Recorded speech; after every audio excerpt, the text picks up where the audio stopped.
الحمد لله نحمده ونستعينه ونستغفره ونؤمن به ونتوكل عليه ونعوذ بالله من شرور أنفسنا ومن سيئات أعمالنا من يهده الله فلا مضل له ومن يضلله فلا هادي له ونشهد أن لا إله إلا الله وحده لا شريك له ونشهد أن سيدنا ومولانا محمدا عبده ورسوله صلى الله تعالى عليه وعلى آله وأصحابه وبارك وسلم تسليما كثيرا أما بعد فأعوذ بالله من الشيطان الرجيم بسم الله الرحمن الرحيم الذين يكنزون الذهب والفضة ولا ينفقونها في سبيل الله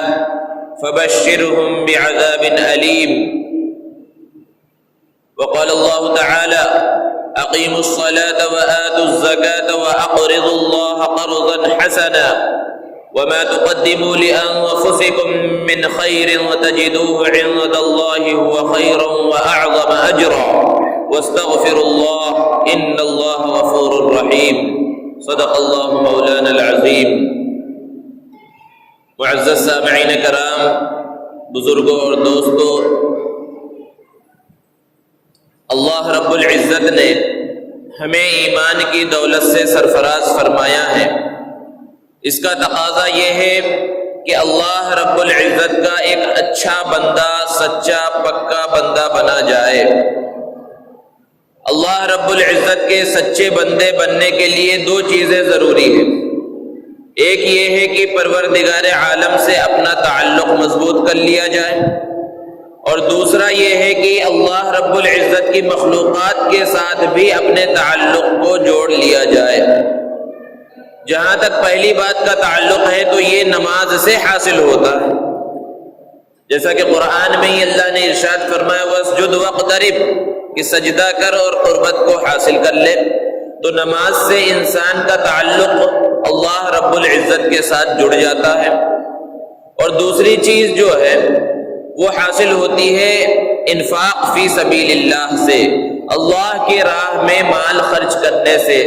صدقہ خیرات اور زکوٰۃ دینے سے، کہ جب نماز کے اندر پختگی آ گئی تو پھر یہ نماز میں پختگی کا آنا اس بات کا تقاضا کرتا ہے کہ اب اللہ کے بندوں کے ساتھ زکوٰۃ اور نفلی صدقہ خیرات دے کر ان سے تعلقات کو بھی مضبوط کر لیا جائے۔ نماز کا اور زکوٰۃ کا آپس میں بہت گہرا تعلق ہے۔ قرآن مجید میں تقریباً 82 مقامات پر اللہ رب العزت نے نماز کے ساتھ زکوٰۃ کو بیان فرمایا ہے۔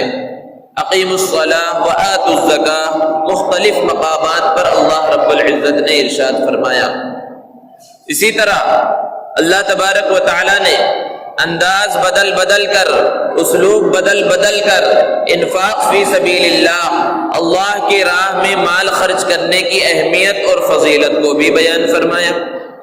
اللہ رب العزت نے ارشاد فرمایا اقیموا الصلاۃ وآتوا الزکاۃ واقرضوا اللہ قرضا حسنا کہ نماز قائم کرو، زکوٰۃ ادا کرو اور اللہ رب العزت کو قرض حسنہ دو۔ اس آیت کے اندر اللہ تبارک و تعالی اپنے بندوں سے قرض مانگ رہے ہیں۔ بھلا بتائیے اللہ رب العزت کو قرض کی کیا ضرورت ہے؟ اللہ رب العزت تو زمین اور آسمان کے خزانوں کا مالک ہے، چاند سورج سب کچھ اسی کا ہے، سارے خزانے اسی کے ہیں، تو پھر اللہ رب العزت کو ہماری طرف سے قرض کی کیا ضرورت ہے؟ لیکن اللہ رب العزت قرض مانگ رہے ہیں۔ قربان جائیے اللہ رب العزت کے اس انداز بیان کے اوپر کہ اللہ رب العزت فرما رہے ہیں کہ میرے بندو تم مجھے قرض دو، لیکن میرے لیے نہیں، میرے غریب بندوں کے واسطے، میرے نادار بندوں کے واسطے، میرے یتیم بندوں کے واسطے تم ان کے پاس دنیا میں جمع کرا دو، تجدوہ عند اللہ، قیامت کے دن مجھ سے لے لینا۔ کتنا پیارا انداز ہے۔ اللہ رب العزت اس انداز میں بندوں کو اپنی راہ میں مال خرچ کرنے کی ترغیب دے رہے ہیں۔ اللہ رب العزت نے قرآن مجید میں مومنین کی صفت بیان فرمائی والذین فی اموالہم حق معلوم للسائل والمحروم، کہ نیک لوگ کون ہیں؟ جن کے مال کے اندر ایک متعینہ حق ہوتا ہے مانگنے والوں کا، اور اس شخص کا جو محروم ہے، جس کے پاس مال و دولت نہیں ہے، وہ اپنی روزی میں سے، اپنے پیسوں میں سے ایک متعینہ مقدار ان کے لیے بھی نکالتے ہیں۔ اسی طرح اللہ رب العزت نے ارشاد فرمایا یسألونک ماذا ينفقون، کہ اے نبی صلی اللہ علیہ وسلم لوگ آپ سے سوال کرتے ہیں کہ کیا خرچ کریں، قل العفو، کہہ دیجئے کہ تمہاری ضرورت سے زائد جو کچھ بچ جائے اس کو خرچ کر دو۔ یہ صرف زبانی جمع خرچ نہیں تھا، دنیا کے کسی مذہب نے اس انداز میں حکم نہیں دیا اپنے ماننے والوں کو کہ تمہاری ضرورت سے زائد جو بچ جائے اس کو خرچ کر دو۔ اسلام نے یہ حکم دیا اور ماننے والوں نے کر کے دکھلایا، اگرچہ یہ واجب اور فرض نہیں ہے لیکن کرنے والوں نے کر کر دکھلایا کہ اللہ کے رسول صلی اللہ علیہ وسلم نے غزوہ تبوک کے موقع پر عام چندے کا اعلان کیا تو سیدنا ابو بکر صدیق رضی اللہ تعالی عنہ نے اپنے گھر کا پورا مال لا کر اللہ رب العزت کے سامنے پیش کیا، نبی کریم صلی اللہ علیہ وسلم کے دربار میں پیش کر دیا۔ تو یہ عمل کر کے دکھلایا۔ اسی طرح اللہ کی راہ میں خرچ کرنے کا کیا فائدہ ہوتا ہے، مثال دے کر اللہ رب العزت نے سمجھایا کہ مثل الذین ينفقون اموالهم فی سبیل اللہ کمثل حبۃ انبتت 7 سنابل فی کل سنبلۃ 100 حبۃ، کہ وہ لوگ جو اللہ کی راہ میں خرچ کرتے ہیں ان کے خرچ کرنے کی مثال کیسی ہے کہ جیسے کہ ایک کسان نے زمین کے اندر ایک دانے کو ڈالا، اس ایک دانے سے ایک پودا اگا اور اس پودے کے اندر 7 بالیاں نکلی اور ہر بالی کے اندر 100 دانے نکلے، تو ایک دانے سے 700 دانے بن گئے۔ تو جو کوئی اللہ کی راہ میں 1 دینار، 1 درہم، 1 روپیہ خرچ کرے گا تو اس کا کم سے کم ثواب وہ 700 روپیے، 700 درہم، 700 دینار خرچ کرنے کے برابر ہے۔ آگے اللہ نے بیان فرمایا واللہ یضاعف لمن یشاء، اور اللہ جس کے لیے چاہے کئی گنا بڑھا دے، اس کا تو اندازہ اور تصور بھی نہیں کیا جا سکتا۔ اور صدقہ دینے سے، اللہ کی راہ میں خرچ کرنے سے مال میں کمی نہیں ہوتی۔ اللہ رب العزت نے بیان فرمایا کہ خذ من اموالہم صدقۃ تطہرہم، کہ نبی صلی اللہ علیہ وسلم ان کے مال میں سے صدقہ لیجئے، مقصد کیا ہے؟ تاکہ ان کا مال پاک و صاف ہو جائے۔ اللہ رب العزت نے بیان فرمایا یمحق اللہ الربا ویربی الصدقات، کہ اللہ تبارک و تعالی سود کو گھٹاتا ہے اور صدقات کو بڑھاتا ہے۔ بظاہر سود میں مال بڑھتا ہوا نظر آتا ہے اور صدقے میں، زکوٰۃ میں مال کم ہوتا ہوا نظر آتا ہے، لیکن حقیقت میں سود کی وجہ سے مال کی برکت ختم ہو جاتی ہے اور صدقے کی وجہ سے مال کے اندر اضافہ ہوتا ہے، مال کے اندر برکت ہوتی ہے۔ جہاں اللہ رب العزت نے انفاق فی سبیل اللہ کی، صدقہ اور خیرات کرنے کی، زکوٰۃ ادا کرنے کی فضیلت کو بیان فرمایا، وہیں انفاق فی سبیل اللہ سے رک جانے کی، مال ہونے کے باوجود اللہ کے راہ میں خرچ نہ کرنے کی سخت وعید کو بیان فرمایا۔ ارشاد فرمایا الذین یکنزون الذهب والفضة ولا ينفقونها فی سبیل اللہ فبشرهم بعذاب علیم، کہ وہ لوگ جو سونا اور چاندی جمع کر کے رکھ رہے ہیں، خزانہ کر کے رکھ رہے ہیں اور اللہ کے راستے میں خرچ نہیں کرتے، مطلب یہ نہیں کہ جتنا جمع کیا سب خرچ کر دیں، بلکہ اس کا حق جو زکوٰۃ ہے وہ زکوٰۃ ادا نہیں کرتے، فبشرهم بعذاب علیم،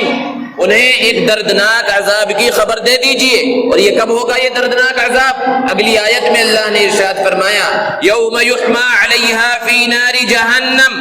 جس دن ان کے سونا چاندی کو، ان کے خزانے کو آگ میں پگھلایا جائے گا، تپایا جائے گا، فَتُكْوَى بِهَا جِبَاهُهُمْ وَجُنُوبُهُمْ وَظُهُورُهُمْ، پھر اسی مال کے ذریعے ان کی پیشانی کو داغا جائے گا، ان کے پہلوؤں کو داغا جائے گا، ان کی پشت کو داغا جائے گا اور کہا جائے گا هَذَا مَا كَنَزْتُمْ لِأَنفُسِكُمْ، یہی وہ خزانہ ہے جس کو تم اپنے لیے جمع کر کے رکھ رہے تھے، لہذا آج اس خزانے کا مزہ چکھو۔ کتنی سخت وعید ہے، اور صرف یہی ایک وعید اللہ رب العزت نے بیان نہیں فرمائی، سورہ ہمزہ کے اندر ارشاد فرمایا وَيْلٌ لِكُلِّ هُمَزَةٍ لُمَزَةٍ الَّذِي جَمَعَ مَالًا وَعَدَّدَهُ، کہ تباہی اور بربادی اس شخص کے واسطے جو مال جمع کر کر کے رکھ رہا ہے اور روزانہ گنتا ہے کہ کل کے مقابلے میں آج کتنا بڑھ گیا۔ اور پھر آگے فرمایا يَحْسَبُ أَنَّ مَالَهُ أَخْلَدَ، کہ وہ یہ سمجھ رہا ہے کہ اس کا مال اسے ہمیشہ کی زندگی عطا کرے گا۔ دنیا کی تاریخ گواہ ہے کہ مال سے کسی کی زندگی کے اندر اضافہ نہیں ہوا۔ اللہ رب العزت نے بیان فرمایا کلا، ہرگز ایسا نہیں ہو سکتا، لَيُنبَذَنَّ فِي الْحُطَمَةِ، اسے ایک خطرناک روندنے والی آگ کے اندر ڈالا جائے گا۔ پھر اللہ تعالیٰ پوچھ رہے ہیں وَمَا أَدْرَاكَ مَا الْحُطَمَةِ، تمہیں معلوم بھی ہے حطمہ کیا ہے، روندنے والی آگ کیا ہے؟ نَارُ اللَّهِ الْمُوقَدَةِ، یہ اللہ کی سلگائی ہوئی آگ ہے، اللہ کی جلائی ہوئی آگ ہے، التي تطلع على الافئدہ، جو انسان کے دل تک پہنچ جائے گی۔ دنیا والوں کی آگ نہیں ہے، دنیا کی آگ نہیں ہے کہ جو پانی سے بجھ جائے، فائر بریگیڈ اسے بجھا دے، یہ اللہ کی آگ ہے، اللہ کی سلگائی ہوئی آگ ہے۔ اتنی سخت وعید اللہ رب العزت نے بیان فرمائی، اور نبی کریم صلی اللہ علیہ وسلم نے بیان فرمایا کہ جس نے مال کی زکوٰۃ نہ دی تو اس کا مال قیامت کے دن گنجے سانپ کی شکل اختیار کر لے گا اور اسے ڈسے گا۔ اور معراج کے سفر میں اللہ کے رسول صلی اللہ علیہ وسلم نے جہاں بہت سارے لوگوں کی سزاؤں کو دیکھا تھا، زکوٰۃ نہ دینے والوں کی بھی سخت سزا کو دیکھا۔ اللہ رب العزت نے اتنی سخت سزا زکوٰۃ نہ دینے والوں کی کیوں بیان فرمائی؟ بنیادی وجہ یہ ہے کہ اللہ رب العزت نے جو مال و دولت انسان کو دیا ہے، اس کے بارے میں انسان کی سوچ، انسان کی فکر، انسان کا نظریہ یہ ہونا چاہیے کہ یہ اللہ کا مال ہے، اللہ نے دیا ہے۔ جیسا کہ اللہ نے خود بیان فرمایا یا ایھا الذین آمنوا انفقوا مما رزقناکم، کہ اے ایمان والو جو کچھ ہم نے دیا ہے اس میں سے خرچ کرو۔ جب انسان کی یہ سوچ ہو جائے کہ بھئی ہمارا تو ہے ہی نہیں، اللہ کا دیا ہوا مال ہے، اب اللہ ہی اپنے راستے میں خرچ کرنے کو کہہ رہا ہے، تو پھر وہ خرچ کرنا آسان ہو جاتا ہے۔ لیکن جب انسان کی سوچ بدل جاتی ہے، انسان کا نظریہ بدل جاتا ہے کہ یہ مال تو میں نے اپنے ہنر کے ذریعے کمایا ہے، میں نے محنت کی ہے، میں نے جو ہے مشقت برداشت کی ہے، میں اس کے اندر میں نے اپنے ہنر کو لگایا ہے، اس کے بعد یہ مال و دولت مجھے حاصل ہوا ہے، اس پر میرا حق ہے، اس پر کسی اور کا حق نہیں ہے، تو پھر انسان تباہی اور بربادی کے راستے پر چل نکلتا ہے۔ اور یہ سوچ، یہ فکر، یہ تھیوری قارون کی تھیوری ہے کہ اللہ نے بہت زیادہ مال و دولت سے نوازا تھا کہ اس کے خزانوں کی کنجیاں 40 پہلوان مل کر اٹھاتے تھے، بہت خزانہ تھا، بہت مال و دولت تھا۔ حضرت موسیٰ علیہ السلام کی امت میں سے تھا، جب حضرت موسیٰ علیہ السلام نے اس سے کہا کہ یہ جو مال تجھے اللہ نے دیا ہے اس کا حق نکال، اس کی زکوٰۃ نکال، تو اس نے وہی کہا تھا انما اوتیتہ علی علم عندی، کہ میں نے اپنے ہنر سے کمایا ہے، میں کیوں نکالوں زکوٰۃ اس کی؟ زکوٰۃ کو اس نے ٹیکس سمجھا۔ تو کیا ہوا انجام؟ اللہ رب العزت نے اس کے خزانوں سمیت اسے زمین کے اندر دھسا دیا، یہ انجام ہوا۔ تو مال کے بارے میں انسان کی فکر، انسان کی سوچ یہ ہونی چاہیے کہ اللہ کا مال ہے۔ دنیا کے اندر سب کو اللہ رب العزت روزی دے رہا ہے۔ کیا دنیا کے اندر کوئی کانفرنس ہوئی تھی، کوئی میٹنگ ہوئی تھی جس کے اندر بڑے بڑے تاجر اور سارے لوگ جمع ہوئے ہو اور وہاں پر یہ طے کیا گیا ہو کہ بھئی آپ جوتوں کا کاروبار کر لو، آپ کپڑوں کا کاروبار کر لو، آپ ملازمت کر لو، آپ تجارت کر لو؟ کہیں طے ہوا؟ کہیں طے نہیں ہوا، بلکہ اللہ نے ہر ایک کے دل میں بانٹ ڈالا کہ تمہارے لیے کپڑوں کا کاروبار مناسب ہے، تمہارے لیے جوتوں کا کاروبار مناسب ہے، تمہارے لیے فلاں کاروبار مناسب ہے، تمہارے لیے ملازمت مناسب ہے، تمہارے لیے زراعت مناسب ہے۔ اس طرح اللہ رب العزت نے مختلف لوگوں کے دلوں میں بانٹ ڈالا اور انہوں نے وہ کام شروع کر دیا، دکان کھول کر بیٹھ گئے۔ تو کیا صرف دکان کھول لینے سے آمدنی شروع ہو جاتی ہے؟ کوئی آدمی دکان کھول کر بیٹھ جائے، کرانے کی دکان، کپڑے کی دکان، جوتے کی دکان، تو کیا آمدنی ہو جاتی ہے جب تک اس کے پاس گراہک نہ آئے؟ یہ گراہک کون بھیج رہا ہے؟ یہ اللہ رب العزت بھیج رہا ہے کہ ایک آدمی کے دل میں اس بات کو ڈالا کہ تم دکان کھول کر بیٹھو، دوسرے آدمی کے دل میں اس بات کو ڈالا کہ تم وہاں سے جا کر مال خریدو۔ تو یہ مال کی تقسیم کا اللہ رب العزت کا ایک غیبی نظام ہے جس کے ذریعے انسان کو مال مل رہا ہے۔ ایک کسان ہوتا ہے، کسان کا حال کیا ہے کہ کسان کتنا کام کرتا ہے؟ وہ بس اتنا کرتا ہے کہ زمین کو نرم کرتا ہے، اور زمین کو نرم کرنے کے بعد ایک بیج، ایک دانہ اس کے اندر ڈال دیتا ہے، پھر پانی اور کھاد وغیرہ کا انتظام کر دیتا ہے۔ اس کے بعد باقی کام کس کا ہے؟ باقی کام اللہ رب العزت کا ہے کہ وہ سخت بیج، سخت دانہ، زمین جیسی سخت چیز کو پھاڑ کر باہر نکلتا ہے، اور پھر اس کے بعد ایک معمولی سے پودے کی شکل میں ہوتا ہے کہ چھوٹا سا بچہ بھی اگر مسل دے تو وہ ختم ہو جائے، لیکن وہ معمولی سا پودا کہ ہوا کی تیز جھونکے سے وہ برباد ہو سکتا ہے، وہ موسم کی سختیوں کو برداشت کرتے ہوئے بڑا پودا بنتا ہے، پھر اس کے بعد درخت کی شکل اختیار کر لیتا ہے، پھر اس پر پھل آتے ہیں، پھول آتے ہیں، پھر اس سے غلہ نکلتا ہے، پھر اس سے پھل نکلتے ہیں، اور وہ پوری دنیا کے اندر پھیل جاتا ہے۔ یہ نظام کون چلا رہا ہے؟ اللہ رب العزت کے علاوہ کوئی نظام چلا سکتا ہے؟ تو یہ مال و دولت جو اللہ رب العزت دے رہا ہے، یہ اللہ کے نظام کے تحت بندوں کو مل رہا ہے۔ تو اگر اللہ رب العزت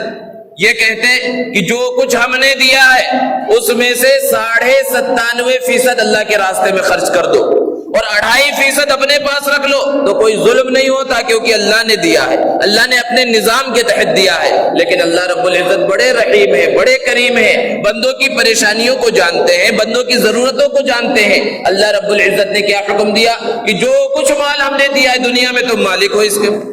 اور دنیا کے اندر 97.5% تم اپنے پاس رکھو، اور وہ بھی آمدنی کا نہیں بلکہ جو تمہارے پاس بچ جائے۔ آمدنی پر زکوٰۃ نہیں ہے، جو تمہارے پاس بچ جائے اس میں سے بھی 97.5% اپنے پاس رکھو، اور 2.5% 2.5% اللہ کے راستے میں خرچ کرو۔ 40واں حصہ کہ 40 روپے میں سے 1 روپیہ تم اللہ کے راستے میں خرچ کرو۔ ذرا بتائیے کوئی حقیقت ہے اس کی؟ جبکہ پہلی امتوں میں بھی زکوٰۃ تھی۔ اگر ہم تاریخ کو اٹھا کر دیکھیں اور پہلی امتوں کے حالات کو دیکھیں تو زکوٰۃ بڑی مقدار میں ان کے اوپر فرض ہوا کرتی تھی، تو یہ معمولی مقدار ہے، اس کا حکم اللہ رب العزت نے دیا۔